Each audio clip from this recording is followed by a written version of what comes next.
Hey, everybody, what's going on? What's hot? What's hip? What's happening? What is shaking on your Tuesday night? Hope you're having a good one. Hope you had a good day and all that good stuff. Tonight, if we get to it, we will be talking about the Spruce Goose, which we didn't talk about last night because you guys in the chat room, you were a bunch of Chatty Kathys. This is a Spruce Goose behind me. Hey, so like, share, subscribe, retweet, notification bell, all those free things that will help us with the almighty algorithm, the all-powerful algorithm, the all-seeing, all-knowing, all-powerful algorithms that have. And so then, also, plus, in addition to, we have super chats, we have memberships, and you can do things with them for money. We do have a goal on the show every night. It is any amount of money. And then also, if you turn on your gifted memberships, it tells how down yonder in the words.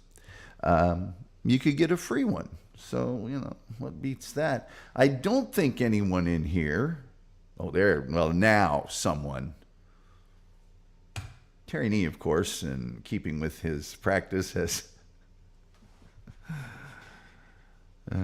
satisfied our goal of any amount of money. But please don't feel like, although I know he wants you to feel like that since he donated, that you don't have to or can't. Sorry. That I didn't word that very well. Hey, it's my old friend Wendy. Wendy, how are you? It's so good to see you. It's been so long. And I want to thank you for not calling me Tim and then laughing. Wendy likes to tease me sometimes by calling me Tim. But it's good-natured. So there's Wendy from the Howard Stern Show. Nice to see you, Wendy. Hope you're doing well. Terry Nee says, got go. I don't know what that means. Does that mean I gotta go?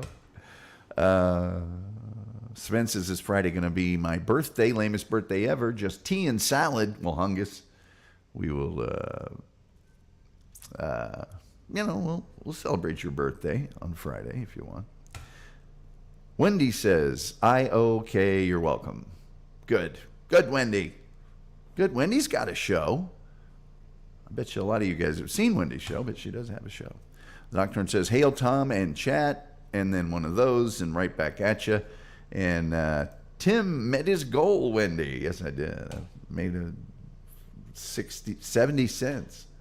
Let's see here. What else did I have? Oh, I was on Out of the Coffin with Bob Levy this morning. I think Terry is the only person here that was at least in the chat room while we were doing it. I had a blast. Wendy shows a lot of things. Well, Wendy's very expressive, and she's she's in the media. She's always out there in the media. Dr. Orange says he saw it. Good. I hope I did okay. Last time I asked 1 to 10 rating on how I did, but it was a blast, and I loved it. So thanks, Bob Levy. What else? I thought there was one other thing. Okay. I thought there was one other thing. Oh yes, one other thing. My last DM to SG Fanboy has still not been opened. I'm going to choose to look at that as a good thing, like he's in a place. Just an update. Dr. Orange said, couldn't stay long because grass don't cut itself. I hear you. We did 3 hours. It was fun. It's always fun with Bob. It's always how can it not be fun with Bob? How can it not be fun with Bob Levy? I could start talking about the Spruce Goose right now if you want. I don't care. Hey, there's Karen Garvey. Always good to see Karen Garvey, the lovely and talented. Oh, God.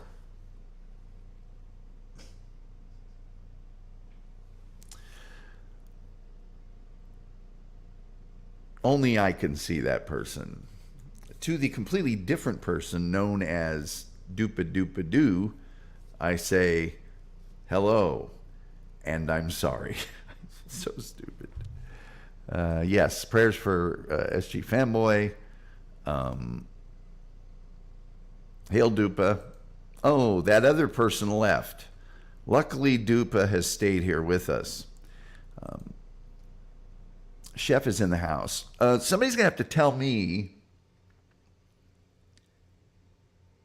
did Discount Don have like oral surgery or something? Because those guys were cracking themselves up, making him say F. The F words. Words that had the letter F. Randy says, the chef is in the house. Yes, the chef is here. Good to see you, Randy. Hungus Mungus is saying hi. People saying hi to each other. We do have the most cheerful chat room on the internet. And this is verified by independent sources. There you go. Today's collar. This is not that old of a shirt. It's 3 or 4 years old. It was actually sent to me by a listener. Thank you, Crystal. And it's a Kalamazoo shirt. It says Cal, and then Zoo on the front of it. I have had this shirt folded up for 3 years. And it's still, I mean, it's not my usual standard. I'm just saying. Today's collar is brought to us by, gosh, if we only could have a sponsor for my collar thing. What would be a good sponsor? A ring? Well, in the old days, it would have been ring around the collar, but that's back when everybody wore a suit to work and you had like 1 or 2 shirts that you wore with every suit. It was a mess. I'm not joking. It was a messed up time. Randy says, yes, I am in the house. Terry Nee says, starch. I don't even remember I don't think I even remember a brand of starch. I'm sure if I thought about it, I could, but I do remember ring around the collar. Because I remember my mom would take my dad's suit shirts and do the ring around the collar and then scrub the inside of the collar. So,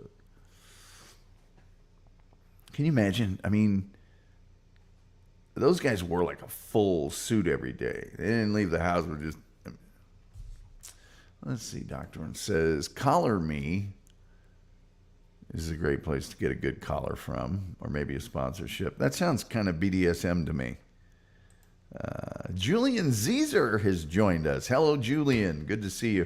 People saying, Hungus, don't look up Collar Me. No, I wasn't gonna.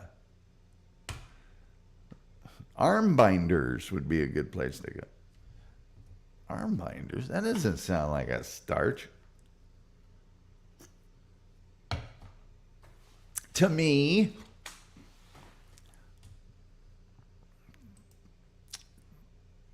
Terry says he loves the collards. Like French people that live near you.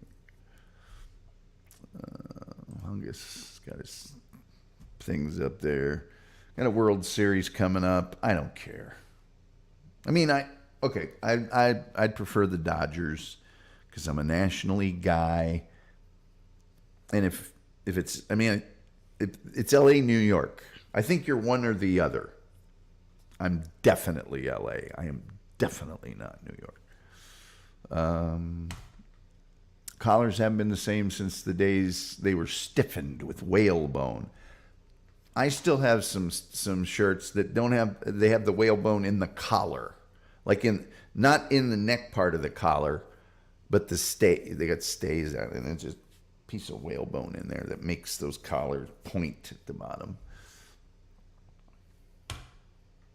I have nice things, but I don't have any ties and I won't wear like a full suit to work. I got a big thing on Thursday. I'm not wearing a suit. I'll wear a suit jacket with a Sex Pistols t-shirt on underneath it or something. But if I really want to be dressed up, I'll put on like a nice turtleneck, mock turtleneck, something. But I'm not. I can't wear a tie. It just feels like, like you're in a science fiction movie, and if you don't obey, they'll tighten it. Type. And it's a shame too, because I had a bunch of nice ties. I think I got rid of all of them, but like one or two, just as for instance, in case. Let's see. Surprise. The Yankees and Dodgers are the top two valued teams. Well, one of the reasons I don't like baseball is there's no salary cap. So one team with a bunch of money can just, and apparently that's what's happening. Julian Zezer says, just get one of those T-shirts with the tux printed on it. Yeah. I like my Jesus to be wearing like a tuxedo T-shirt because it says, I'm formal, but I'm here to party. Right. I look like a hitman wearing a suit. Well, that's kind of cool, actually. Doctor says, only suit I own is my birthday suit. Hey now. Hey yo. Hungus Mungus is laughing. All this random laughter around here. I don't know if I'm cool with that or not. Man. Let's see, what do we got here? Oh. Dang it. Oh, stop it. The computer's not cooperating. Oh, yes. Hi, chat. Trainee says, my suits for funerals, weddings, and court. I had an uncle who used to say, unless somebody kicks or gets hitched. Somebody kicks or gets hit. Doctor says, I'm sorry, my bad. No, you're fine. It was funny. I'd like to know from you, my chat, Vince the lawyer, or at least someone representing themselves as Vince the lawyer, was making, I don't know what to even call it, about me being on his show. Personally, I don't want to go on his show.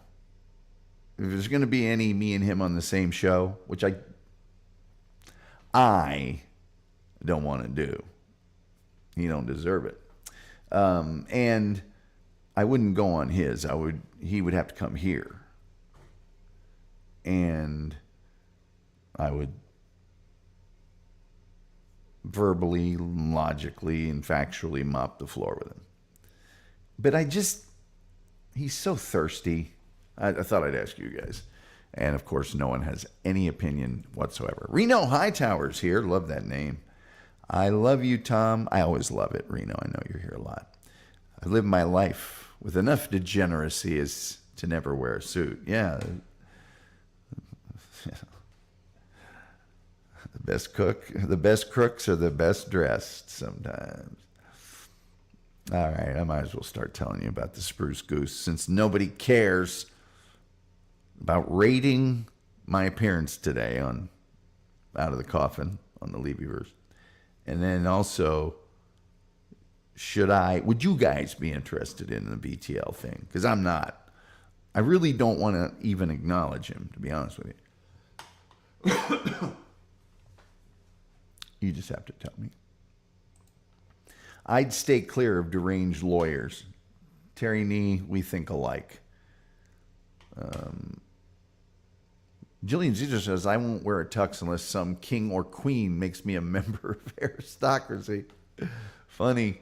Doc Dorn says, I give your appearance a 7. Terry Nee said, you did great. So needy. I think that's valid. It's just, I never know.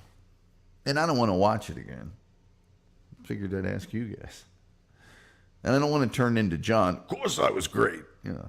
Better if people that hate you, the people in my chat, tell me the truth. Let's see here.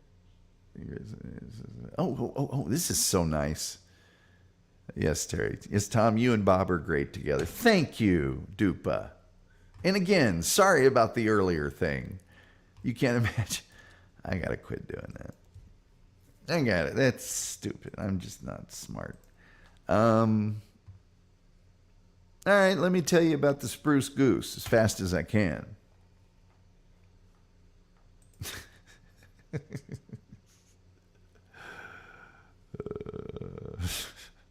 Okay, it's true. I can.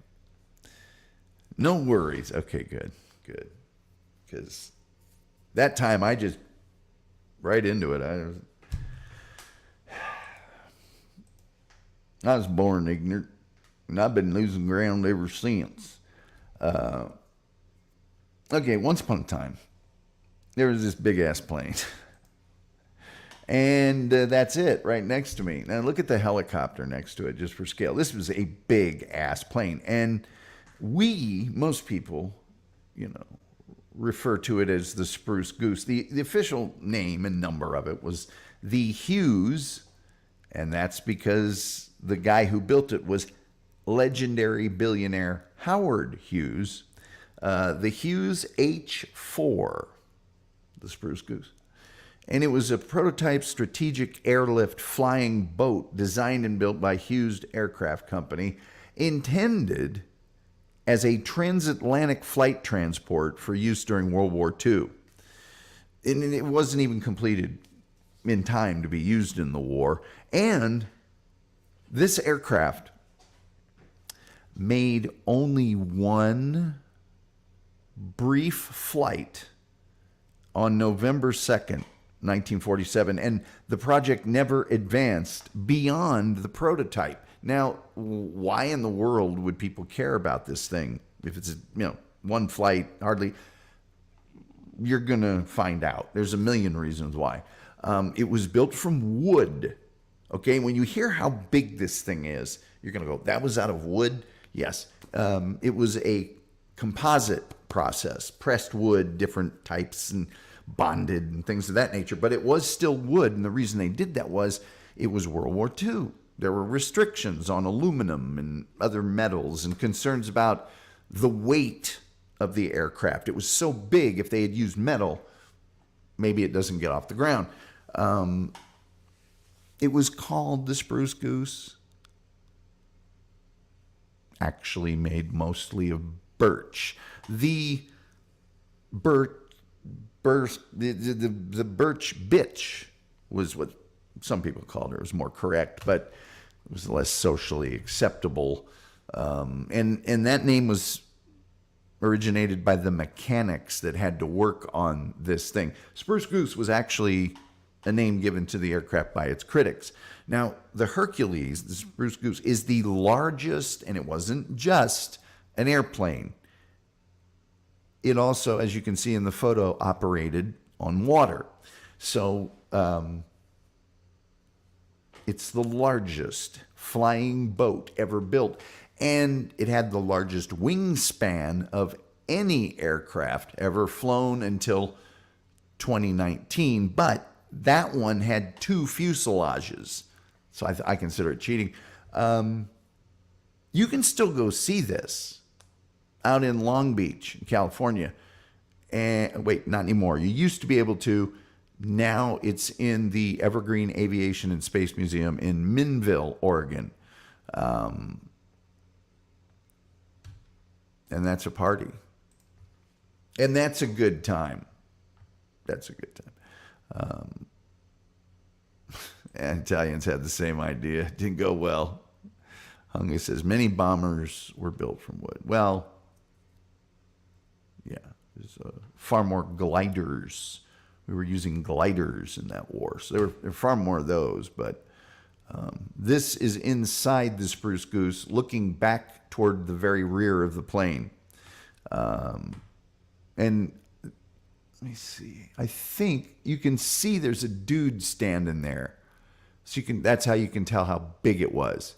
So, I mean, if that was a warehouse, that guy would be about the right size. It's not a warehouse. It's an actual plane. So, There you go. Back in 1942, the U.S. War Department needed to transport stuff to Britain badly. Allied shipping in the Atlantic Ocean was just getting hammered by German submarines. So they put out a proposal out there. We need an aircraft that could cross the Atlantic with giant amounts of payload. And they could have made it, because of wartime priorities, out of things that we were, conserving, like aluminum and metal and a lot of other things. But this guy named Henry Kaiser, who was a Liberty shipbuilder and manufacturer, he teamed up with Howard Hughes. It was designed to carry 150,000 pounds plus 150,000 pounds of stuff, plus 750 fully equipped troops, or 230-ton Sherman tanks. Anyway, the government issued them a contract to develop this, and they asked for 3 aircraft in 2 years. They went through a bunch of configurations, but at the end, they said, we're just going to do what we do with any other plane, only make it big ass. We're just going to make it big ass. All right. So while this Henry Kaiser guy came up with the idea, he was a boat builder. He did not have any aerodynamic knowledge or aeronautic knowledge whatsoever. So they got a guy named Glenn Odekirk who came in. This Kaiser guy could get more and more frustrated. So they built one of these. Took them 16 months. Howard Hughes apparently was maniacal, absolutely maniacal about perfection of this thing. They built one, and then Kaiser quit. He said, I can't do this anymore. You're crazy. You're nuts. This is the flight deck. You know the part of the airplane that the pilots sit in when you go on a commercial flight? That's what this is. Only it's bigger. Because they have people operating radar and all sorts of other things at the same time. And it takes 2 guys to fly this, by the way. You can't just fly it with one guy. Anyway, let's see here. New government contract. The H-1 was not the Spruce Goose. The H-4 was the Spruce Goose. So they built the first one. It was the developmental one. And then the government said, yeah, you're doing a good job. Now take it to the end of the line. And they said, okay, we'll build the H-4. It was built in Playa Vista, California. They took plywood, and resin that was known as the Duramold process, and laminated it, all right? And this was considered state-of-the-art wood technology at the time. The veneer, very specialized wood veneer for the outside, which it had to be, has to be completely resistant to drag of the force of the air flowing by the plane. That was done in Rodas Manufacturing in Marshfield, Wisconsin, and Hamilton Rodas had teams of young women ironing the unusually thin, strong birch wood veneer before they shipped it to California. Oh, yeah. Yeah. So they broke this big-ass thing up into 3 pieces. They took it to Long Beach, all right? Howard Hughes had to testify to a Senate committee, all right, about the money they'd spent on this. Because they spent $23 million to build this one plane. And you're like, well, $23 million. The planes now cost way more than that. Yeah. In 1947, $23 million was the equivalent of $250 million today. So Hughes said the Hercules was a monumental undertaking. It is the largest aircraft ever built. It is over 5 stories tall with a wingspan longer than a football field. That's more than a city block. Now, I put the sweat of my life into this thing. I have my reputation all rolled up on it, and I've stated several times that it's a failure. I'll probably leave this country and never come back, and I mean it. So Howard Hughes was really into that. By the way, Howard Hughes was kind of the inspiration behind Tony Stark, for those of you who care. Okay, so Senate's asking him about this, and he had to go to many hearings. It wasn't just one hearing. During one of the breaks in the Senate, he goes back to California, and they start to run tests on the Spruce Goose. On November 2nd, 1947, the taxi tests begin. The first tests of a plane are called taxi tests, with Hughes. Hughes actually at the controls. He had Dave Grant as co-pilot, 2 flight engineers, 16 mechanics, and 2 other flight crew. All right. It was also carrying 7 invited guests from the press corps and an additional 7 aircraft industry representatives. In total, 36 people were on board. 4 reporters left after the first 2 taxi runs. Taxi runs are obviously on the ground on the runway area. The rest of the press stayed for the final run of the day. After picking up speed, wait, let me see. Let me give you another picture here. It'll make it more dramatic if I give you another picture real fast. Yeah, there's the Spruce Goose right there. All right.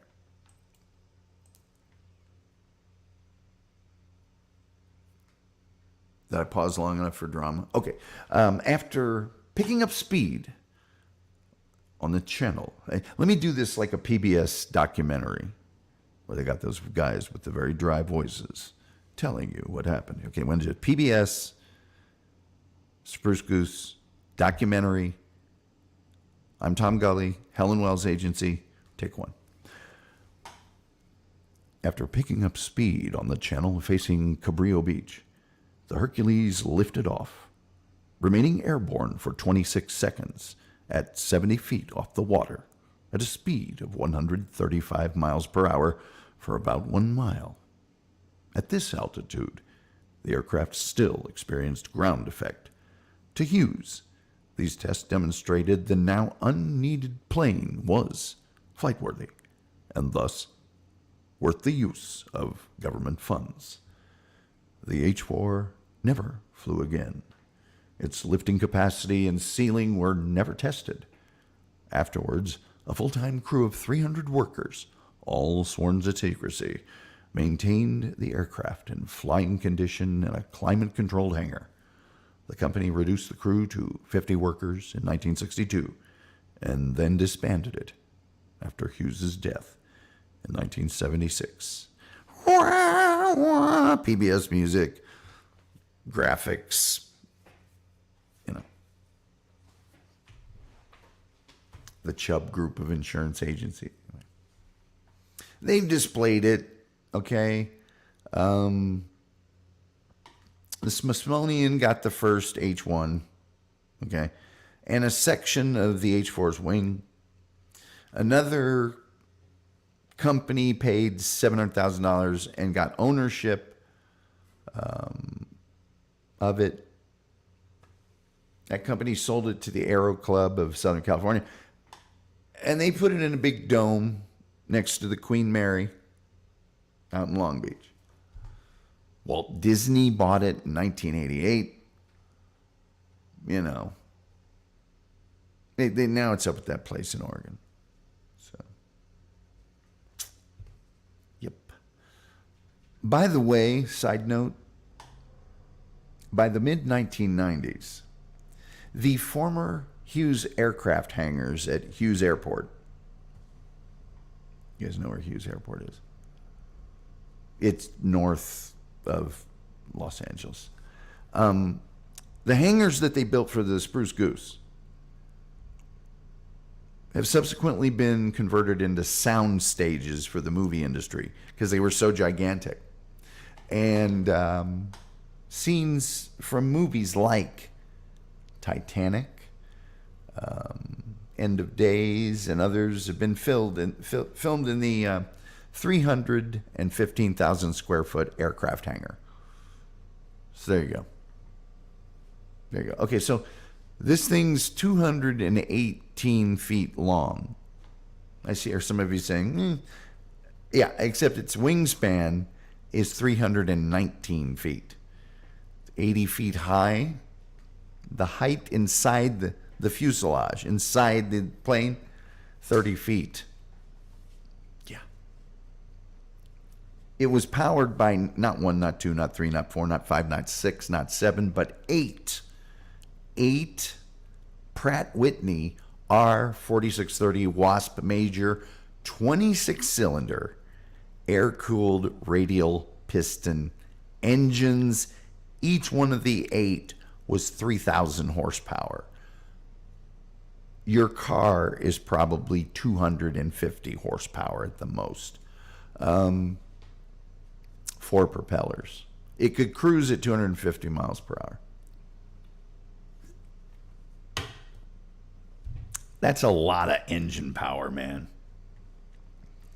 It's a lot. I know. Hey, say, why don't we go over your comments? And like, share, subscribe, notification bell, retweet to help us with the algorithm, the almighty, all-powerful, all-seeing, all-knowing algorithm. And then we also have super chats and memberships if you want. Our goal every day is any amount of money. Terry Nee was kind enough to donate $1 earlier, and I'm sure he thinks that means that we met the goal. And technically, you're right. I just don't want anybody to feel like they can't, because that would be wrong. We would be bullying you at that point. So we're not saying that. And then third, if somebody gives free memberships, you're going to want your gifted memberships turned on, and then it tells how at the bottom of the thing with the stuff. Now let's get to your comments. All right. Many bombers were built from, I already did that one. Spit, wood, and paint. Spit, wood, and paint. Julian Zeter says wood construction for boats, planes, etc. is making a renaissance. Because of the invention of modern adhesives that let builders use new, stronger joints than traditional joinery allowed. Plus, the advancement of space-age polymers. It's just revolutionizing the world around us. All right. Just beat the last goal by 100%. Yeah, doubled it. He met the goal. He got over the mark. Let's see here. Where was I? Well, that's all your comments. Other than love of Mike. That was easy. Because last night. Oh, wait. I skipped over a bunch of them.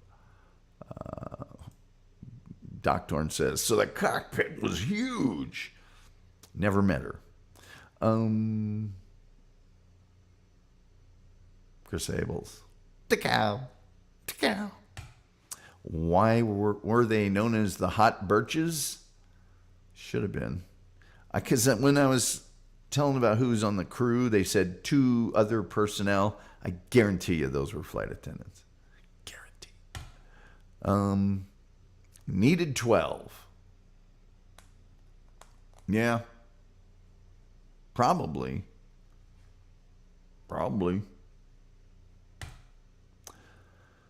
Raises the question, what does Mr. Goose try to compensate? I don't know. Termites took it down. Yeah, the Germans, SS Termite Squadron. A bunch of Germans training termite. Und you will go on to the Spruce Goose. Und you will chew it. Oh, sorry, I did that one. Yeah, look. Yeah, I had to do this to hurt myself again 3 times. Terry Nee says, who hasn't had a wooden plane? Little Cox airplanes. Those things rock. Gotta love the crew. Not the Columbus crew, but the crew of the plane, sure. Reno Hightower says, Howard Hughes was a genius, but he was bat guano crazy. He was, especially toward the end, man. The fingernails and the long hair. Stuttering John's kind of turning into what Howard Hughes looked like. Yeah, termites, whatever. Against my better judgment, I'm going to... Pow! My video's going to be choppy for a second here. We'll get through it. Was he a genius or just a rich kid who spent his dad's money? Well, he spent his dad's money, but you got a point. But he made tons more money with his dad's money. He was a very driven, he was a hardworking guy. He was very driven. And then later on in life, and by the way, he did some major pioneering in the field of undergarments for a lady's upper mammalial carriage. Jane Russell in The Outlaw. All right. Tierney says, I miss hot stewardesses. You shouldn't, because they're still on the plane. The hot ones when we were young, yeah, they're still working for the airlines. They won't let any of the new girls in because they keep getting better contracts, and they're you know what I'm saying. So now the hot stewardesses, I see hot ones, but they're hot for me. They're in my age group, and they were hot back then. They're still kind of in that hot category, but just for old people. One thing I have never liked is sometimes you'll see a flight attendant that has that. It's almost like it's a mask of, I am so jaded and, hard bitten from this job. I've seen it all. I've been on more flights. And they've got this sort of, there's nothing you can say to me that'll make me treat you like a human being. That I don't like. Those are the ones that always have like that. It's like that shell of makeup that's on. I miss them too, Terry. By the way, back in the day, beyond how attractive they were, which they were, and many of them still are, but they were so nice to you. They Oh, I heard you cough. Would you like me to go get our medical team in the back? They were really nice. And they had this kind of, we're going to be over nice to you so you keep flying with us kind of deal. Because not everybody flew. And flights were more expensive. So now they have this, say one word and you'll be on TikTok getting hauled out of here. Dupa says, Chris Abels, is there a killing with the Abels this week? Damn good question. That's a damn good question. By the way, phone lines are open at 972-994-6822. Reno Hightower, Stuttering John is a bizarro world, Howard Hughes. You got that right. Terry Nee, he was the Elon Musk of upper support. Yeah, he was. He was kind of an Elon Musk. Aviation, crazy. Randy said, are they hot for teacher? I would assume so. Good night. I'm out. Hey, Sven, thanks for stopping by, man. I hope you're feeling better real soon. Turney says, it's an awful job. I worked at Allegheny Airlines for a bit. Yeah. It's a grind.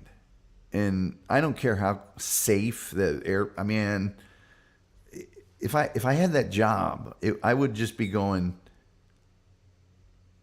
It's only a matter of time. I really would. I'd be like, it's really just a matter of time before my number's up. How many of these every flight, I'm one flight closer to the eventual.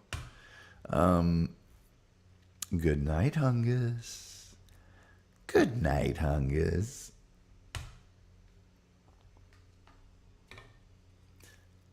How many people that saw Out of the Coffin today think that I blew Bob away with my extensive It's a Wonderful Life knowledge? Yes! Boom! Shakalaka.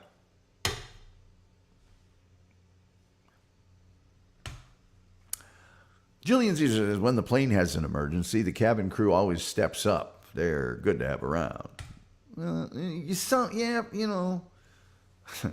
Yeah, Julian, but man, I see all these videos about kind of power drunk flight crew that it's just way over the top, it's too much. And so the other thing is, what about that chick, that Betty Ong, that was on one of those planes that flew in the World Trade Center? She's OG, man. She stayed on the line till that plane hit the building. Now that flight crew, also a real good friend of mine, named Ali. He was a flight guy, a flight attendant for a long time. His soccer referee, the guy I played soccer with. And he was in that group of, like, he knew those other flight attendants on 9/11. He had done that was his area or whatever. If Ali was on the plane, I wouldn't have a problem. Oh, you did great. Stop it already. He's laughing. I missed that part of It's a Wonderful Life. Dang it. He's being laughing. Everybody's laughing. Well, no. I know what a big fan Bob is. And I literally know every single line of that movie. And I can do it and do all the characters. I'm talking about the building and loan. I know what you're talking about. You're talking about something you can't get your smarmy fingers on, and it's galling you. Yeah, the whole thing. I can do every line. I swear to you. When that was still public domain, they would show it on every TV station. You'd watch it every year, and even like steel workers would at the end of the movie be going, "There's something wrong with the air conditioning in here. I don't know what it is." Are you crying? No, I'm not crying. Yeah. Let's see here. 972-994-6822. The TGS line for your requests. By the way, oh yeah. Let's. I need a Tom's Pet Peeves graphic. Because, man, and I don't have one, so I'll put this up. It's the best I can do. So, okay, so Stuttering John on the Blunder Use today, they were showing him taking a bunch of criticism because of the fact that forget all the other dumb stuff that he did with the preacher. May I help you? And all that stuff. Forget it. One of the things that they centered on, or two things that they centered on, was that he couldn't do what they call formatting or imaging. The station's program director wanted him to say K-Rock, the last word you say going into break. So easy to do, That was, sorry, I'm trying to think of a band. That was Spin Doctors with Little Misunderstood. That was Spin Doctors with Two Princes right here on K-Rock. Boom. Simple. Second thing, he said, because he did voice tracking, where you just record all the things you're supposed to say and drop them into the computer, and you go home. And it plays the thing 2 hours later when you say, It's a 2 for Tuesday right here on your place for the best rock and roll, K-Rock. Now, when I was on the air, I was either a talk show host or a news anchor. That means I was on the air live for like 40 minutes an hour. Mic open, talking to the public. Yeah, I played sound clips and things and stuff, but really, yeah. A DJ? 3 minutes an hour and you get to record it? And he couldn't hack that. If you can't hack, if you aren't smart enough or talented enough to be a disc jockey, man, there ain't much hope for you. There's really not much hope for you. You know? That was the Finer Things with Steve Winwood.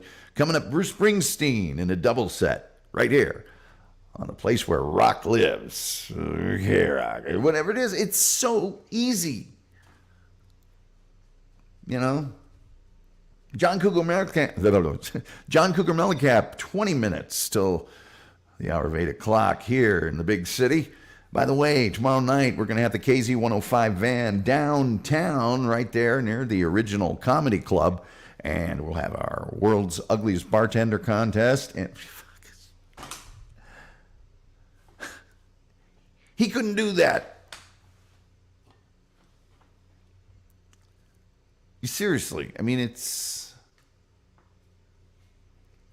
what you are if you're a disc jockey. Nobody wants to hear you. They want to hear the music.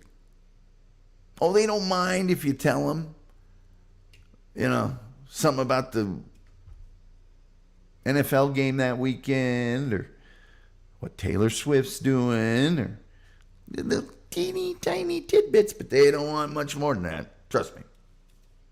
Trust me on that. Nobody is chatting right now. Oh, wait, maybe my thing's not working. No, it's working just fine. Yeah. I'd like to thank Terry Nee for his donation of $1.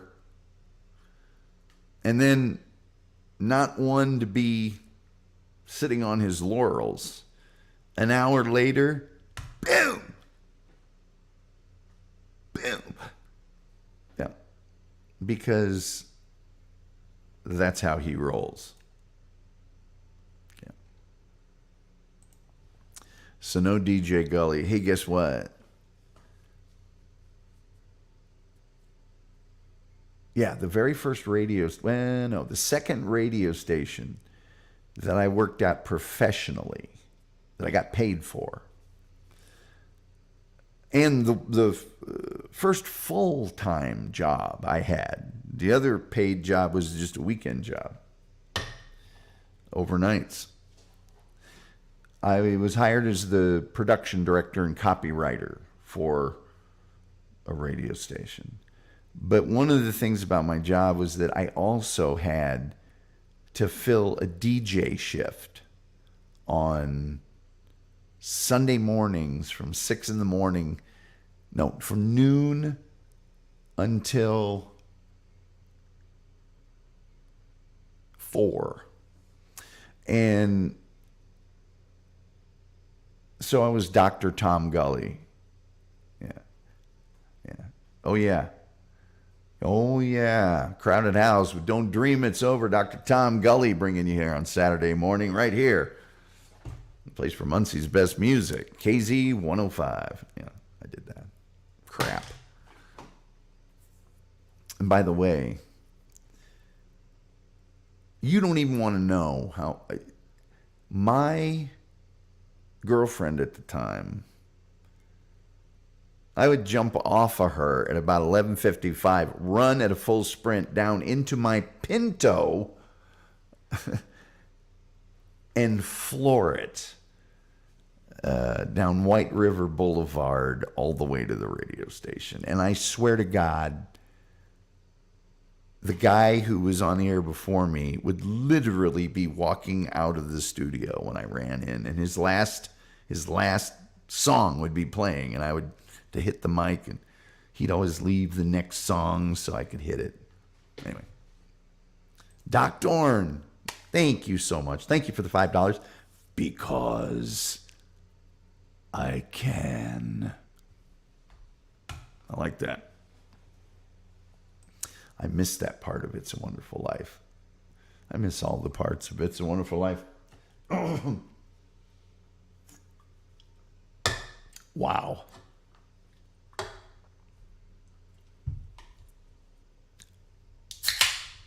Fun fact, I forgot to eat today. I haven't eaten anything today. Not even hungry. But I'm going to eat right after this. Oh, there's the wolf. There's our good friend, the wolf. Oh, man, I forgot to convert that picture again. The wolf says, Doc, Terry, Dupa, Randy, Julian, Hunger. Oh, boy. Oh, hey, wolf. Bob made me talk like this, Captain. Wolf is on deck. The good old wolf. Yeah, wolf. Oh, dear.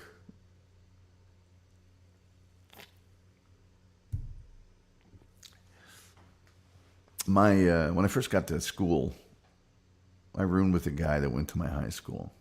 And he made friends at the next dorm over, which is where all the weirdos live. But it was co-ed, I will give him that. So I started palling around with them because we knew each other.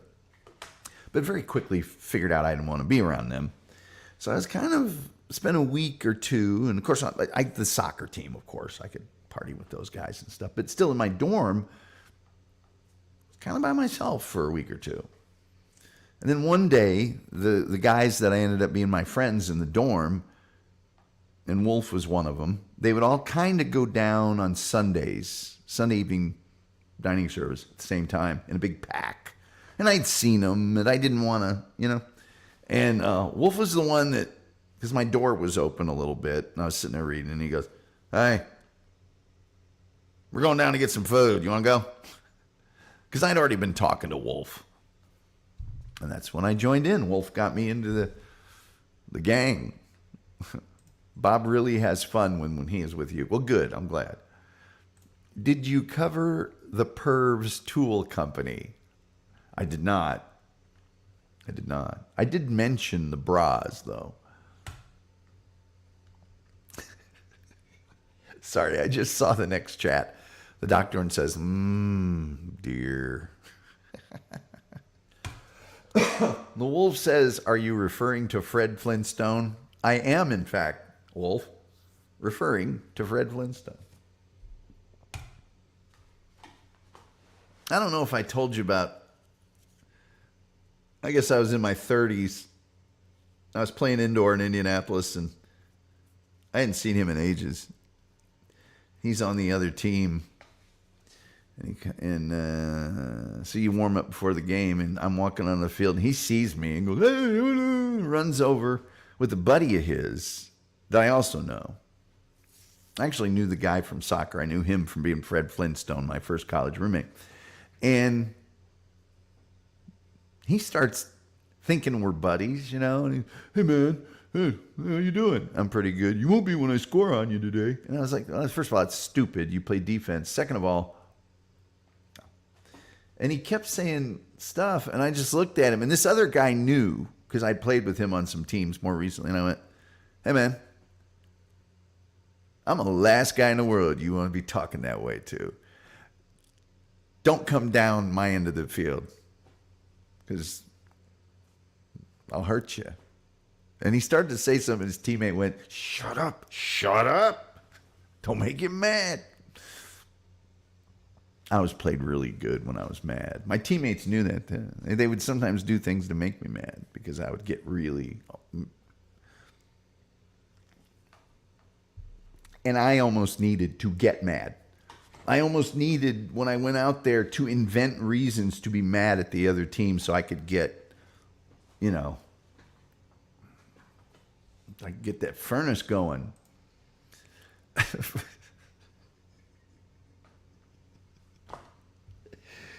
Oh, my God.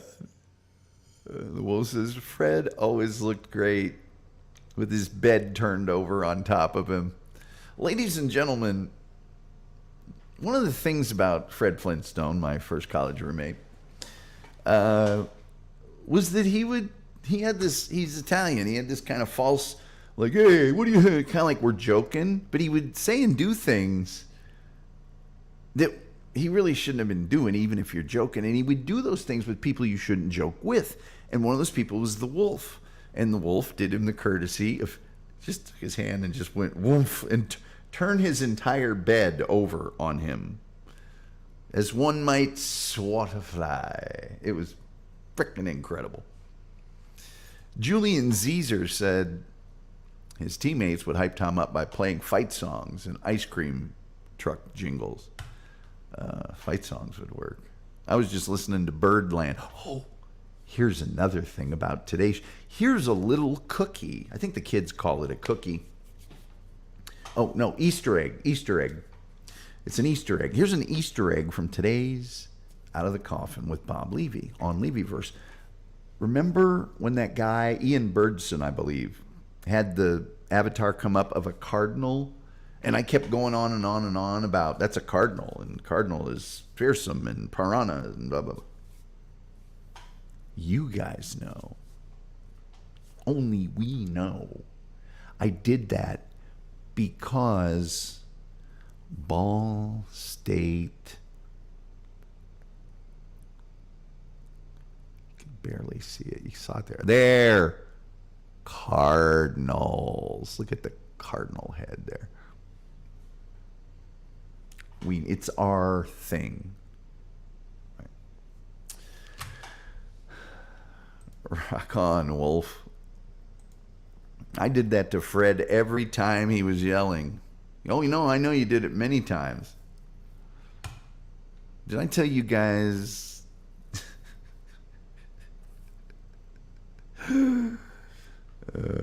Yeah, we got time. 2 wolf stories. It looks good in Birdland. Yeah. Charlie Parker played in Birdland. Ball State soccer team would warm up with, and I know the football team and the basketball team had like the big band and the jazz band plays. Birdland, Manhattan transfer version, and then the soccer team would have Eminence Front. But so there was a guy, and I'm just going to say his name because he's got a funny sounding name. So I don't want to dox him. His name was Nick. And Nick had this bad habit. First thing he would do is get up super early in the morning and play the L.A. Woman album by The Doors. Full volume, blasting out everybody in the side of the hall. The other thing he would do is his room had a phone right by the door and a super long cord for the phone. So he would go and walk up and down the hallway talking to his girlfriend all hours of the day and night. And it's just like, dude. And so one time the wolf's walking by and Nick is all the way down the hall with this extension cord. This cord for his phone. And the wolf's walking by his door and we had to walk by him first and then walk all the way down by his room, and the wolf just stands by his door like this, looks at the door, looks down the hall at Nick, opens the door, and there's the phone right there, and just hangs it up, slams the door shut, and continues walking down the hall.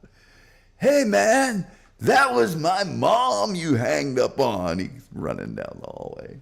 I'm not going to tell the other thing that he did because I am going to tell it, but I'm going to try to be as non-explicit.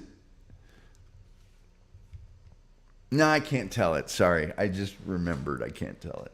I'll do it on a behind the wall or something, but there's one part of the story that actually is really explicit. I thought I could dance around it my usual way, but I'm not. Okay, phone lines are shut.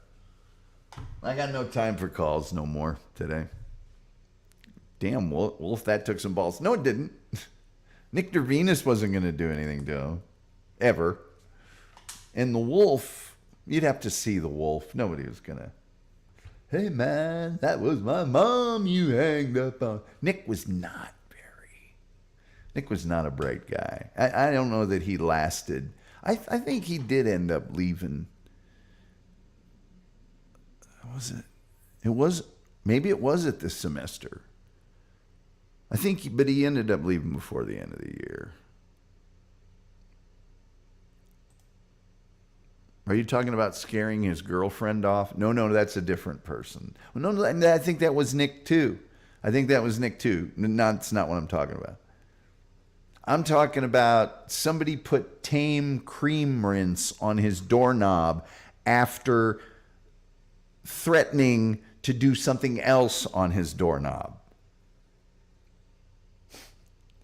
And so he came back from the shower chewing on his toothbrush with the towel around his neck and his little bucket with all of his toiletries, grabbed his doorknob, and then you heard him scream down the hallway, "What did you do on my door?"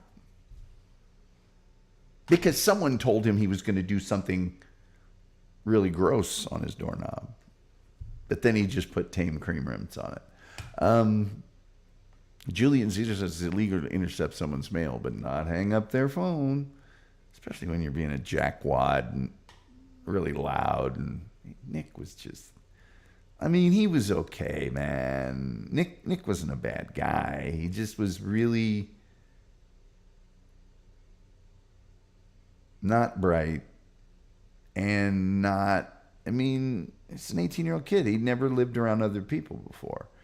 He's from a Greek family, a big one, and he just had never been around other people before. It was common, but that's why people like the Wolf are put on the face of the earth to help them through their journey.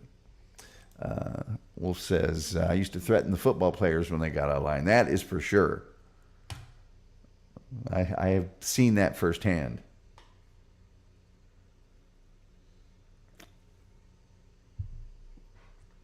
He would also leave encouraging notes on the doors of players that had been injured that we had on our floor.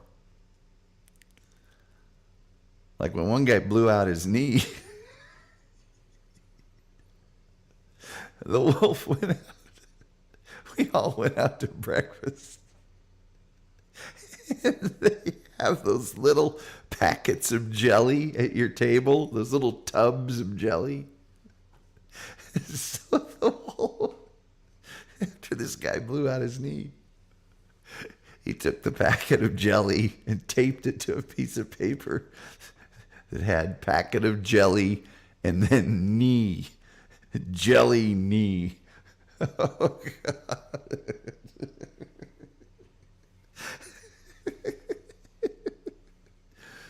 Julian. So Nick was a box of rocks. He totally was. Dupa says, Wolf doing the Lord's work.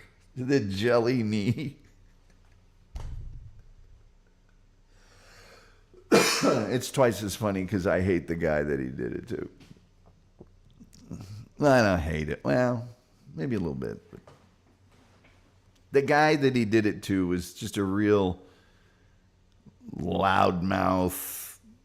And our football team sucked. It wasn't like they were great or he was great or anything, but he was just a big loudmouth bully jerk. He was almost like out of the Revenge of the Nerds or something. He's just an idiot. So when Wolf put the jelly knee diorama up on his door, I was pretty happy. But those guys wouldn't pull their crap when the Wolf was around.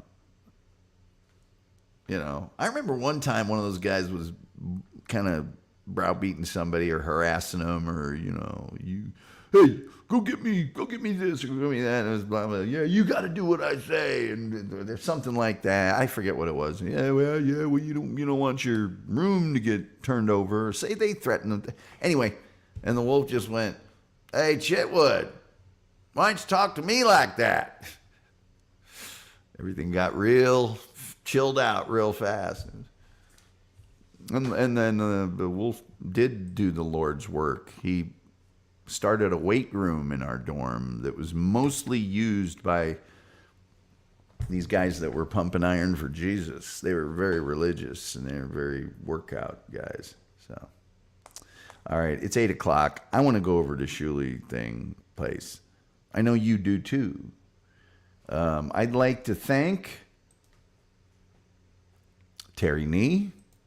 I'd like to thank Terry Nee. Thank you very much. Seriously. And I'd also like to thank Doc Torn. Thank you, Doc Torn. Very kind of you. Very kind of you. And with all that being said, personally, I think the only thing left to say is, till next time. We'll see you next time.